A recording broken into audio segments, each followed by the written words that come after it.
नमस्कार बंधुगण सत्यम ओडिशा रे आपको स्वागत। आज हूँ 28 जुलाई 2026 मंगलवार। आसतु जाना आज दिन पांचटी गुरुत्वपूर्ण खबर। प्रथम खबर, गभीर अवपातर प्रभाव ओडिशा रे आज प्रबल अति प्रबल वर्षा, 3टी जिला को रेड अलर्ट। राज्य में पुणी सक्रिय होइछि अवपात। यार प्रभाव में आज राज्यर अधिकांश अंचल में प्रबल अति प्रबल वर्षा हेबार संभावना को नहीं पाणीपाग विभाग पूर्वानुमान करिछि।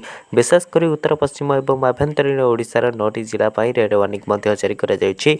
केतक स्थान में 200 मिलीमीटर रु अधिक वर्षा रेकर्ड अपरपक्षे स्थितिर समीक्षा पर राजस्व मंत्री सुरेश पुजारी जनसाधारण को आतंकित न होगापाई अनुरोध करिसेंति। अवपात जोगु बदली राज्यर पाणीपाग। उत्तर एवं पश्चिम ओडिशा सहित सेंट्राल पॉकेट रे वर्षार प्रकोप वृद्धि पाइबार लगी। जाजपुर, ढेंकानाल, अनुगुल, देवगढ़, सोनपुर, बौद्ध, बलांगीर, कलाहांडी और नूआपड़ा जिले में प्रबल अति प्रबल वर्षा को नहीं सतर्क सूचना जारी कर खबर। सर्भे कटिला पीएम आवास, तातिले लोके पीएम को निधुम पिटिले। ढेंकानाल जिला कामाख्या नगर ब्लॉक परिसर रे पीएम को माड़ अभियोग। कादुआ पंचायत रे पंचायत निर्वाही अधिकारी प्रयोजित विश्वाल को माड़ मरा जायथिबा को नहीं कामाख्या नगर थाना रे अभियोग होइछि।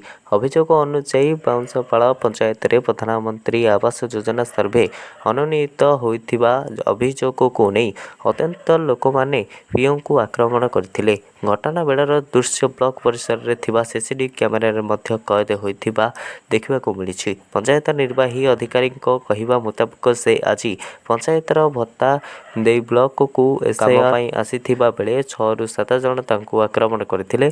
से बाउंसपाड़ पंचायत प्रधानमंत्री आवास योजना सर्भे कार्य रे नियोजित होइथिले। सर्भे रिपोर्ट देबा पर किछि लोकंक घर कटि जाइथिबा अभियोग करी तांको आक्रमण करिसेंति। परवर्ती खबर, परिवेश कर्मी सोनम वांगचुक दिल्लीर जंतर मंतर रे होइथिबा आंदोलन रे गुरुत्वपूर्ण भूमिका रहिथिला।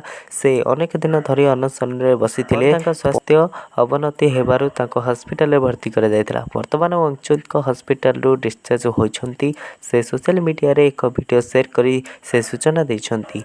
वांगचुक कहछंती जे घर को फेरिबा पूर्वरु से राजघाट को जाई महात्मा गांधी को श्रद्धांजलि जणाइबे। वांगचुक कहछंती मध्य समस्त को नमस्कार। शेष से ही दिन आसीगला जेतेबेले मो एही हॉस्पिटल रो डिस्चार्ज हेउछि। वर्तमान मु बहुत लोकों को अनुभव करुछि।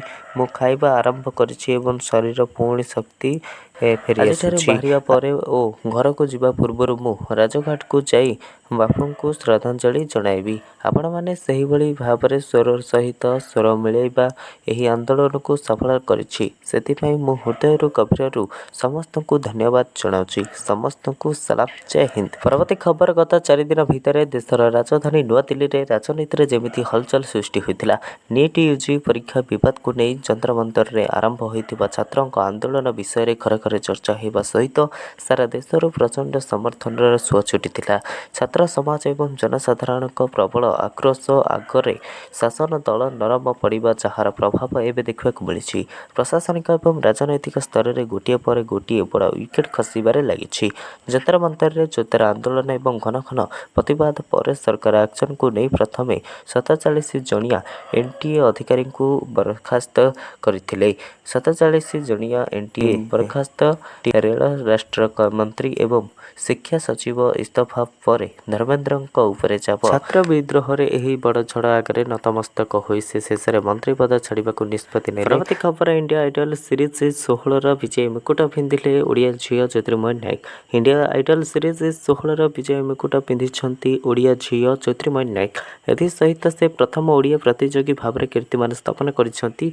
विजयी पुरस्कार भाव में तांको सोनी टेलीविजन पक्षर 20 लाख टंकार अर्थराशि प्रदान करा जायछि। फाइनल ज्योतिर्मयी तनिष्का शुक्ला एवं मनराज वीर सिंह को पछरे पकाई से चैंपियन होइतिले। ज्योतिर्मयी इंडियन आइडल यात्रा रे तांकर मास मासर परिश्रम एवं संगीत प्रति तांकर अहेतुक आग्रह ही ताकू आज एही अविस्मरणीय विजय भेटी देछि। थिएटर राउंड रे से पकड़िया गीत गाई से टॉप 16 रे स्थान पाइथिले। परवर्ती समस्त गाला राउंड रे मध्य तांको सुरीला कंठ एवं विभिन्न प्रकार गीत विचारक एवं दर्शकों को प्रशंसा अर्जन करथिला। आज पे थिला ए 5टी गुरुत्वपूर्ण खबर। जदि वीडियो भल लागी छि ताले वीडियो टी लाइक देंतु। चैनल को नथले एबे ही चैनल को सब्सक्राइब कर देंतु। एही परिका गुरुत्वपूर्ण खबर पाइबा पई। रिपोर्ट सत्यम ओडिशा।